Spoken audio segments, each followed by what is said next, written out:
Assalamualaikum warahmatullahi wabarakatuh. Perkenalkan, nama saya Firana Ainul Fatihah dari Prodi D3 Farmasi kelompok 6. Farmasi adalah ilmu yang sangat penting dalam kehidupan manusia karena berkaitan langsung dengan pengobatan dan kesehatan. Sejarah farmasi bermula sejak zaman prasejarah ketika manusia pertama kali mulai mencari cara untuk mengatasi rasa sakit dan penyakit menggunakan bahan-bahan yang ada di alam sekitar mereka. Pada masa itu, manusia menggunakan tumbuhan, akar, daun, dan rempah-rempah sebagai obat-obatan tradisional. Pengetahuan tentang penggunaan bahan-bahan alam ini diwariskan dari generasi ke generasi secara lisan dan menjadi dasar bagi perkembangan ilmu farmasi yang lebih maju di kemudian hari. Kenalkan, nama saya Nadine Tabina. Kemudian pada zaman Mesir kuno dan Babilonia, praktik pengobatan dan penggunaan obat mulai terdokumentasi secara tertulis. Di Mesir ditemukan papirus Ebers yang berisi ratusan resep obat dan cara pengobatan yang digunakan sekitar 3.500 tahun yang lalu. Dokumen ini menunjukkan bahwa masyarakat Mesir sudah memiliki pengetahuan yang cukup mendalam tentang berbagai bahan obat dan cara pengolahannya. Sementara itu, di Babilonia, para tabib menggunakan tablet tanah liat untuk mencatat resep dan metode pengobatan. Hal ini menandai awal mula ilmu farmasi mulai terorganisir dan sistematis, sehingga pengetahuan tentang obat tidak hanya disimpan secara lisan, tetapi tertulis sehingga diwariskan dengan lebih baik. Perkenalkan, nama saya Rifa Azizah dari Prodi D3 Farmasi. Selanjutnya, pada masa Yunani dan Romawi kuno, ilmu farmasi mulai berkembang pesat dan mulai dipisahkan dari ilmu kedokteran. Tokoh-tokoh seperti Hippocrates dan Dioscorides memberikan kontribusi besar dalam bidang ini. Hippocrates dikenal sebagai bapak kedokteran yang juga mengajarkan pentingnya penggunaan obat yang tepat dan etika dalam pengobatan. Sedangkan Dioscorides menulis buku berjudul De Materia Medica yang menjadi referensi utama tentang tanaman obat dan cara penggunaannya selama berabad-abad. Pada masa ini, apoteker mulai dikenal sebagai profesi tersendiri yang bertugas menyiapkan dan memberikan obat kepada pasien, sehingga farmasi mulai menjadi ilmu yang mandiri. Perkenalkan, saya Nova Nurdazila dari kelompok 6, dan periode abad pertengahan menjadi masa keemasan bagi dunia Islam dalam mengembangkan ilmu farmasi. Para ilmuwan muslim seperti Ibnu Sina atau Avicenna dan Al-Razi menulis karya-karya monumental yang membahas tentang obat-obatan dan teknik pembuatan obat. Ibnu Sina misalnya menulis Al-Qanun fi al-Tib yang menjadi buku pegangan medis selama ratusan tahun di Eropa dan di dunia Islam.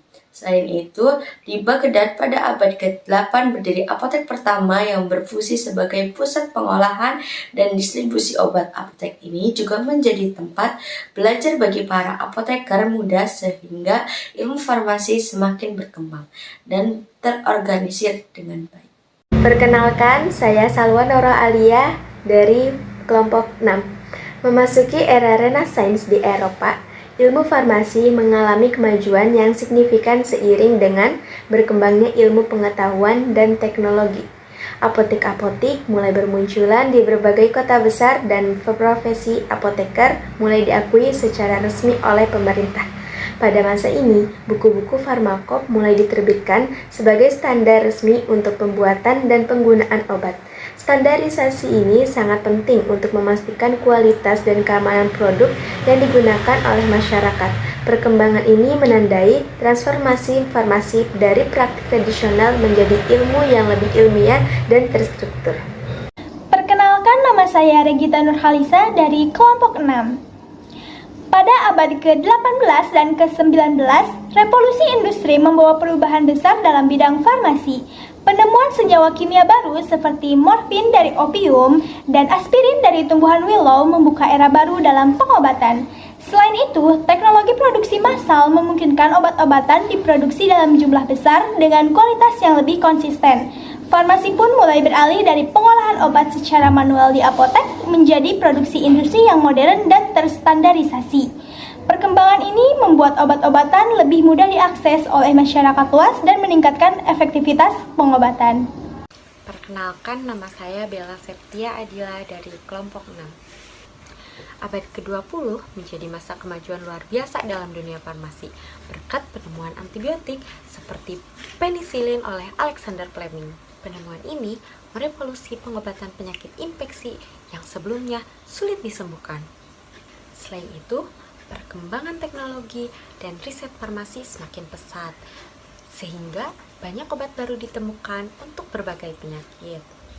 Pada masa ini, pemerintah di berbagai negara mulai memberlakukan regulasi ketat terhadap produksi dan distribusi obat untuk menjamin keamanan dan kualitas obat di pasaran. Hal ini sangat penting untuk melindungi konsumen dari obat palsu dan obat berbahaya. Di Indonesia, perkembangan farmasi mulai terlihat sejak masa kolonial Belanda dengan adanya apotek-apotek besar di kota-kota besar seperti Batavia dan Surabaya. Pendidikan farmasi formal mulai berkembang dengan didirikannya sekolah farmasi dan fakultas farmasi di beberapa universitas. Profesi apoteker juga semakin diakui dan memiliki peran yang sangat penting dalam sistem pelayanan kesehatan nasional.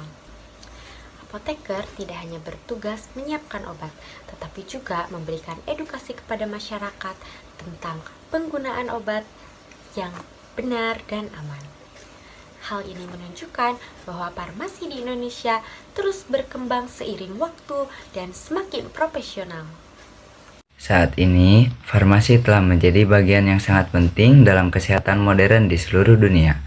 Perkembangan teknologi dan riset terus mendorong inovasi obat-obatan baru yang lebih efektif dan aman bagi pasien. Farmasi tidak hanya berfokus pada produksi obat, tetapi juga pada pelayanan pasien, pengelolaan obat di fasilitas kesehatan, serta edukasi masyarakat tentang penggunaan obat yang rasional. Dengan kemajuan ini, farmasi diharapkan dapat terus berkontribusi dalam meningkatkan kualitas hidup dan kesehatan masyarakat secara global.